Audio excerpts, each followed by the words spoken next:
Hey people, Swamp here, and welcome to episode 14 of Danganronpa. Last time we came across some more mysteries, like stating the obvious point that I already say, which was that the sword sheath was used to deflect the blow from the knife, and we also determined that Sayaka did actually swap the nameplate, as well as wrote a note telling someone to come to her room. And in this episode, we're going to continue down that train of logic by just going down. With the sheath on, it'd be heavy and bulky and useless as shit. Okay, so how did the sheath get damaged? If they got attacked with the kitchen knife, maybe they grabbed the sword as a defensive impulse. In that situation, there wouldn't be any time to actually unsheath the sword. That's what I've been saying! So you're saying the sword was initially used to defend against an attack from the knife? Which means whoever had the kitchen knife was the one who attacked first. So Sayaka struck I first. think I get it! So here's how it all played out. The culprit came in, found the kitchen knife hidden there somewhere, then they took the knife and attacked Sayaka before she knew what was happening. So she grabbed the sword to defend herself, but then the culprit took that from her too. No, she didn't use the sword. She used the knife because we saw her Then, palms. after they broke her wrist with the sword, they took the knife and finished it. Sorry, but I don't think Sayaka used the sword to defend herself. What? How the hell can you not think that? Because she never held the sword at all. There's a certain part of her body that makes this clear. The palms. She always said she never used the sword. Palms, come on, if you want to use the palms. Palms. I got it! You're talking about her palms, right? Yes. The palms of her hands were perfectly clean, so I don't think she ever picked up the sword. Right. How can you know that just by looking at her palms? Like I said before, the gold coating on that sword comes right off. All you have to do is touch it. In fact, if you look, you'll notice that a lot of the gold has already come off the handle. It's safe to assume that's because whoever used the sword got some of it on their hands. There's really no way she could have picked it up and come away completely clean. Maybe she washed her hands after she escaped into the bathroom. One, that was probably not the first thing on her mind, and two, the water was turned off. Sorry, but I don't think so. Why do you say that? Is it because you think I'm ugly? What? What does this have to do with anything? This is about Sayaka's murder, not your mental issues. No, that's not it at all. No, you're just really crazy. You're more nuts than a pecan pie. There's no way Sayaka watched the gold going off her hands because there's a certain regulation that happens. The water was off. I got it! She was afraid of the water. According to the Monokuma file, Sayaka's time of death was around 1:30 a.m. In other words, at nighttime. And the water in the bathroom shuts off at nighttime, right? Oh, I didn't know that. Actually, I haven't taken a shower here yet. So now you're gross on both the inside and the outside. Congrats, Toko. Oh my. Freaking, yeah, Hifumi, he knows what's going on. You're no different. You smell like a big fat ugly donkey. Fight! Oh my gosh, those two are going to kill each other. That or they're going to become an item, I don't know. Freaking, they could be something. They could be a power couple. I'm not sure whether to take that as an insult or a compliment. Dude, they would go all together. An insult, obviously. And then Leon, he's just looking at this like, what the hell? So anyway, if Sayaka never touched the sword, then that means the killer is the only one who used the sword. But hold on. If that's right, then the one who damaged the sheath with the kitchen knife was... Sayaka. It has to be the one. Would have to be Sayaka. Monokuma. It was Monokuma. Sayaka? She had the kitchen knife? But we already said that the attack started with... The person with the knife attacked first, and the sword was used as an impromptu defense. Then the one who attacked first was... Sayaka? Now you understand? She wasn't a blameless victim in this. No, far from it. It's almost as if she'd been planning to commit a murder of her own. You're happy about this, Byakuya? You're happy about this? But then again, he's probably happy that he's looking smart. What? She took the knife from the kitchen, then invited the culprit to the room she was staying in. And if it's true that she had the kitchen knife and attacked without provocation, Indeed. These are all the actions of an assailant. Which brings up another point. Makoto, Sayaka was the one who suggested you two switch rooms, correct? Maybe the reason she wanted to switch rooms was so that she could pin the crime on you. That is a possibility, is it not? Sayaka wanted to... on me? Not ho! And here she's telling me these crane stories! That would also explain why she would switch the nameplates. She wanted to get whoever she had targeted to come to Makoto's room, where she was staying. And by committing the murder there, instead of her room, that would implicate Makoto. But for that to work, the target had to be lured out, while still keeping the room swap a secret. If the target knew she had switched rooms, they would have become suspicious right away.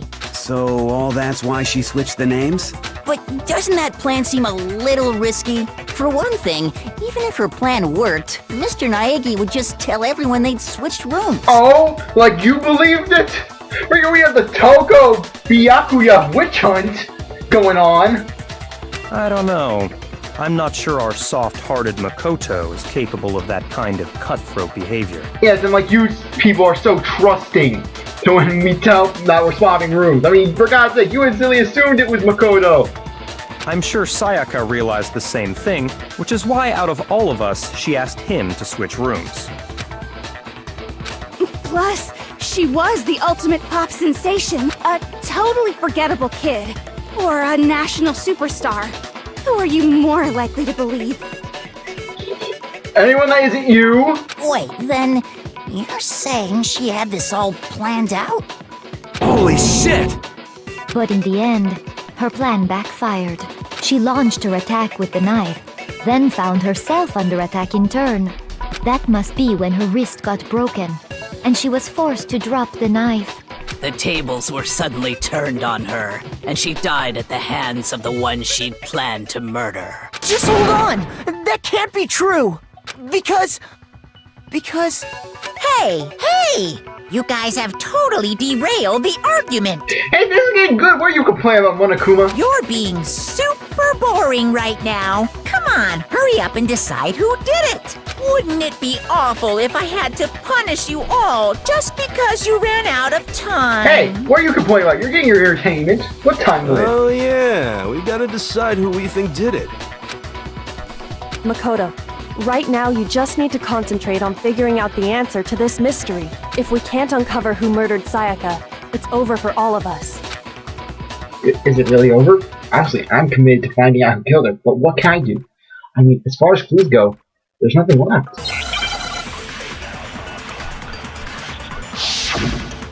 Make your argument. Dying message. It's easy just to say, hey, decide who did it. But there just aren't any more clues, right? Boom! The Leon message. No, that's wrong. Upside down Leon message.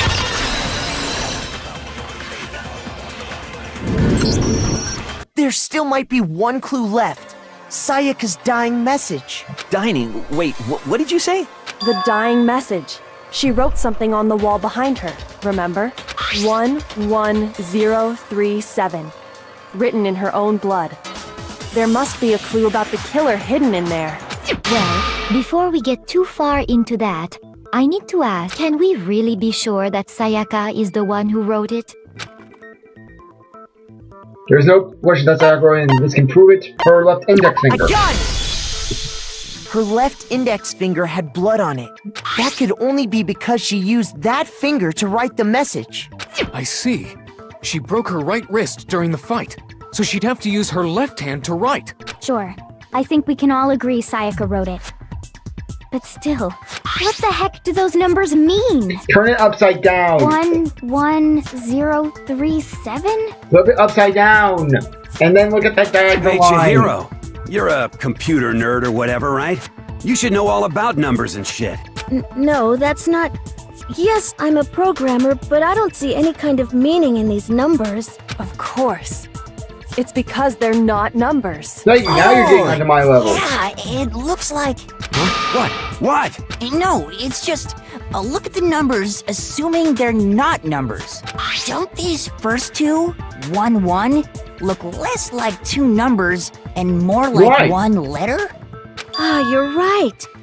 The connecting line is barely there, so I assumed it was 1, 1, but looking at it now, you could also read it as an N. Whoa, you might have finally just said something worth a shit. Our little gray cells are really getting excited now. But even if that really is an N, N037, doesn't make any more sense than before.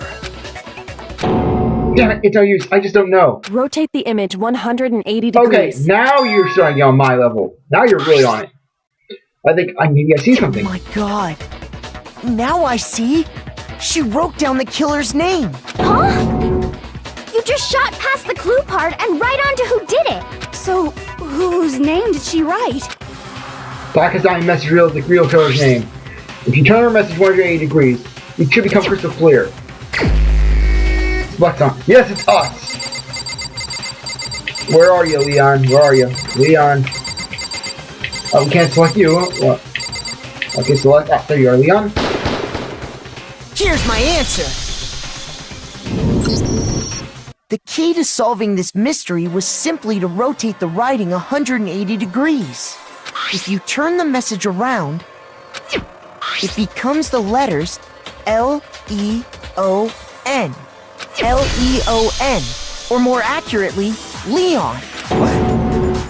What the hell are you talking about?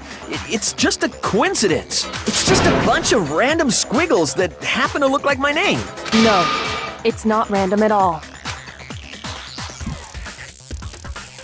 She wrote that message on the wall behind her as she was leaning up against it. In that position, she couldn't move to write normally, and had to write upside down, as it were. And as a result, when you look at it standing in front of her, it ends up getting flipped. Try it for yourself if you want. Write something sitting like her, and the letters will be inverted. That sounds like one hell of a stretch to me. I'm the killer? You can't just go and say shit like that.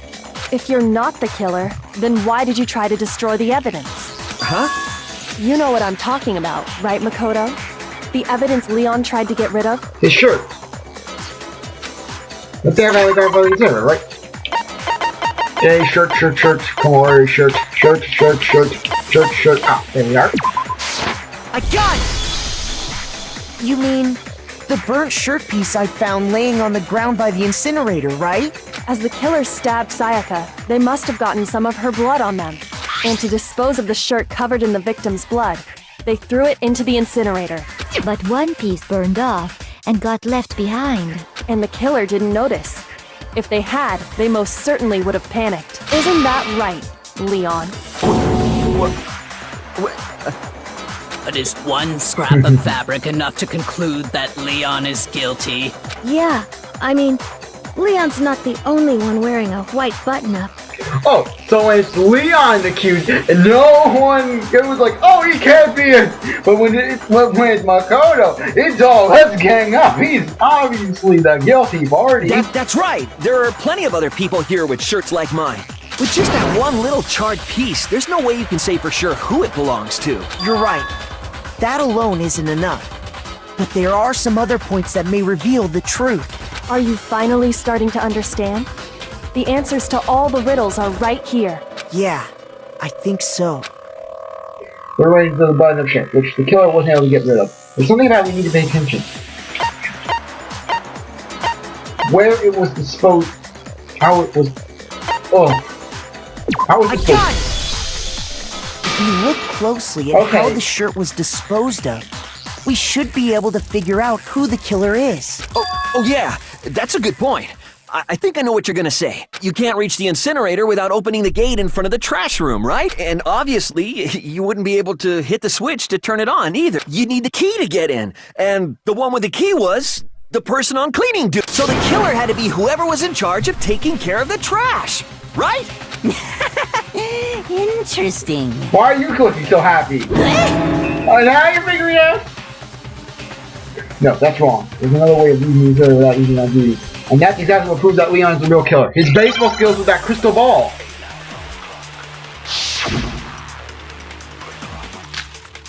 Shattered crystal ball. The key to the trash room. Whoever was on cleaning duty must have had it, right? No. So the only one who could get to the incinerator was the person in charge of the trash? I'm just gonna see what's going on. You'd have to get close to the incinerator No, you don't. in order to just... Baseball. No. Baseball crystal ball. Base crystal ball. That could be a good time for this video. Hold on. I think I know how someone could dispose of the evidence without using the trash room key. But if you can't get past the gate, you couldn't possibly turn on the incinerator, could you? Yes, you could. If you used this. What is it, some kind of glass ball? It's busted to hell. Actually, it was supposed to be a crystal ball, but, But how would you use it? You got to use which was to throw it. I got it! The killer simply took aim at the incinerator switch and threw the ball through a gap in the gate.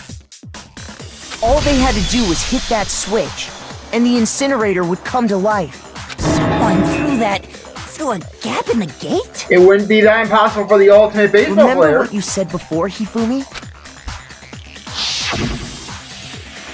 Someone took you to rerun? Very strange. I played 2 games off the last time I was down here. Perhaps it was the work of a fairy. Hifumi had the key, so the only way the incinerator could have been turned on without his knowledge was because the killer was able to hit the switch without opening the gate. Once they got the incinerator going, all they had to do was ball up the shirt and toss it in. Oh. Yeah, that Hey, makes sense. come on! What the hell is this? All you have to do is look at the scene to know that the killer never actually went inside the trash room.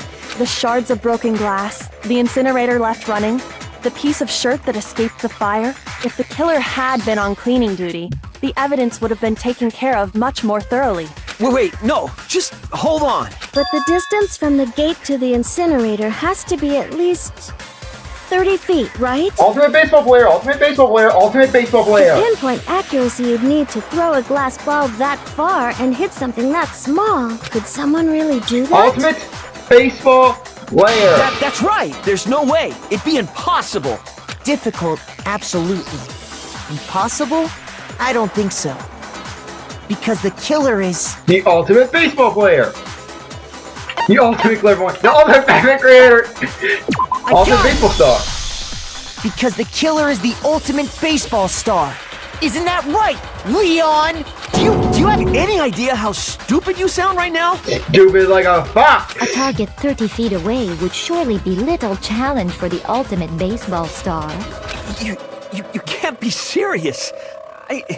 I'm not the killer! These goddamn shipper brains have got it all wrong, I'm telling you! You still won't admit it? Okay then, Makoto. Go ahead and review the incident one more time to make his crime perfectly clear. And with that, we can end this. Listen to me! What the hell do you mean, end this? Say what you want, Leon. But all the questions have been answered, and the truth has been revealed. Now here's what happened. The closing argument of the video. Would you like to hear more? Absolutely! Every case has one last element to bring the class trial to an end. That is the closing argument. In this phase, we will give the complete summary of the case. You'll have to reproduce the flow of evidence from the case in the form of a comic book. However, you'll notice that in the comic there are a number of pieces missing. It's up to you to complete the comic using the provided truth panels. Also, if you take aim at a missing section and press the A button, holy cow, you'll get a hint that might lead to a breakthrough. Well then, good luck, have fun. Okay? Oh, I'm just kind of scared. Closing argument begin. Okay. Okay, we had the knife. Okay, good, we get some time. Okay, pages 1 through 10. Oh, great, no. Okay, do we have the note?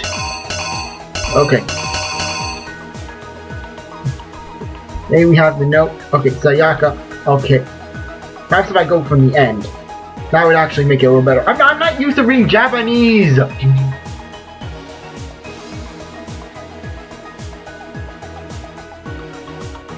Okay. Let's see.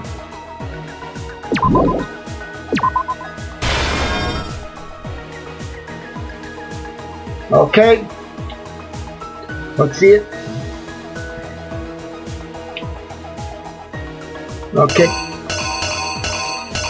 Let's see. Okay. Let's see, okay. Ah. Okay, that will go there. Okay. Next we have that.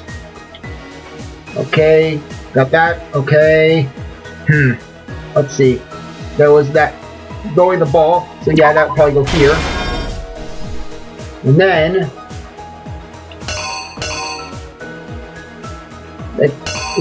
I don't know how they do these things. Okay, my guess is that the lint brush goes there.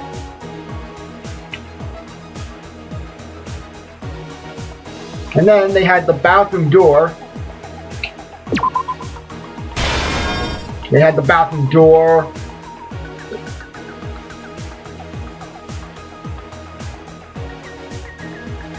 Okay. Okay.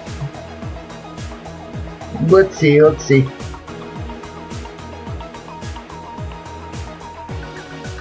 I'm gonna go back. I'm gonna go back. Let's see. Ah. No, right here. And let's put that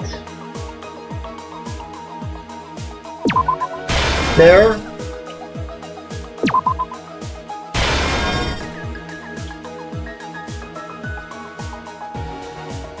And I think that does it. I think that does it.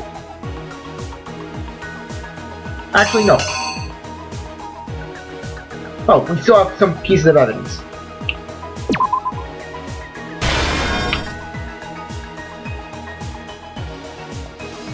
Which would mean, okay, we have one more block, which actually, swap that, swap that. Reenact! The killer is you! Hopefully. I think I'd better take one more look back at the case from the beginning. Things are looking up. Things are looking Last up. night, the killer went to the room Sayaka was in. In other words, my room. From what we can tell, Sayaka invited that person there intending to kill them. She attacked them with the knife she'd taken from the kitchen earlier. Ah. Okay.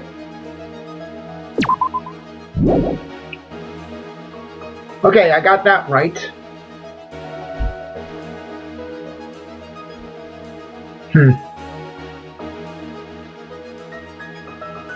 Okay.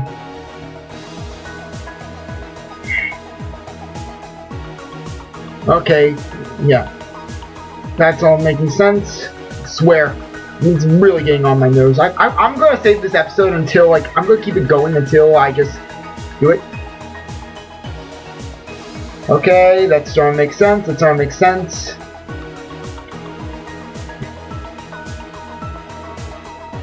Okay.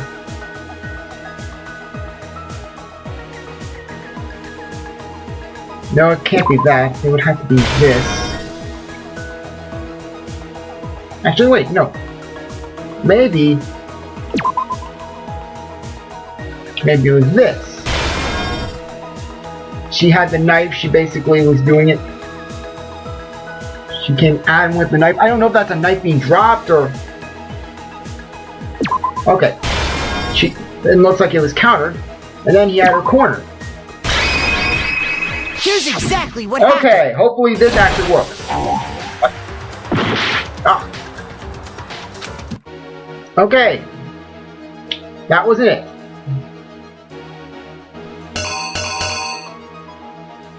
Oh.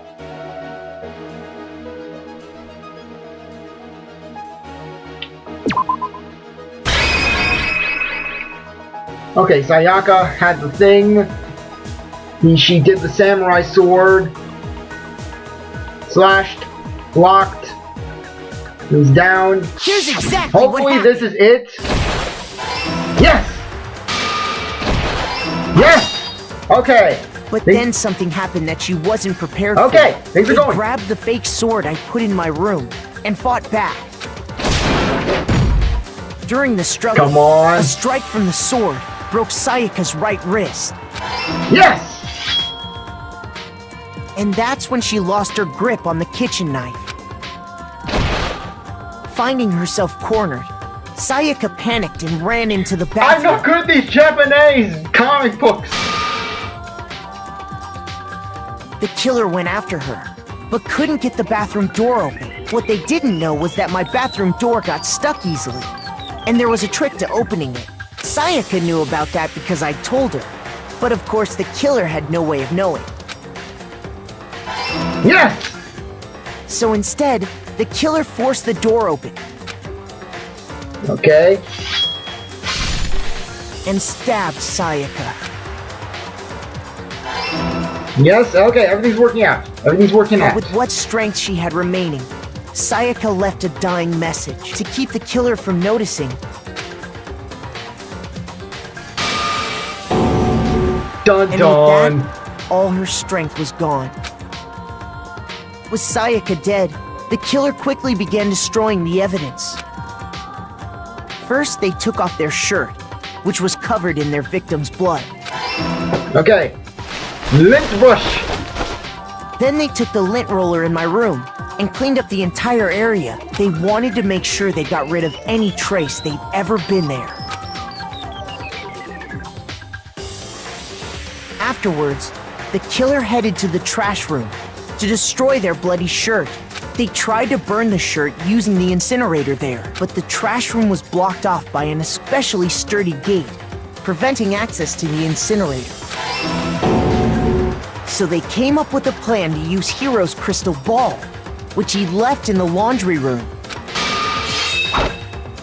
The killer managed to throw the ball through the gap in the gate. For any normal person, that'd be an impossible throw. But the killer had the confidence to take a shot. And that's because the killer was the ultimate baseball star. The crystal ball, thrown with absolute precision, hit the switch on the incinerator, which then quickly roared to life. Yes, okay, we got the case! Having destroyed the final piece of evidence, they left the area with, I imagine, a sigh of relief. But there was one thing they missed. Okay, we did it.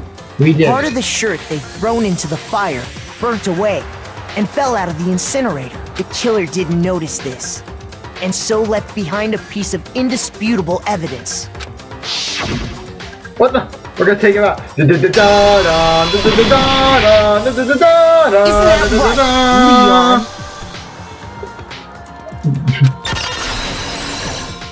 Complete. It would appear that Hiro simply forgot his crystal ball in the laundry room. Okay, with that, I will finish up this in the next episode. So with that, I really appreciate that you stuck around to see this. We're stuck around for this episode. I really appreciate it. You're a great viewer, and I hope you come back for the next one. So if you like this episode, like, subscribe, comment, share, do whatever it is that you want. And with that, I will see you later. Bye.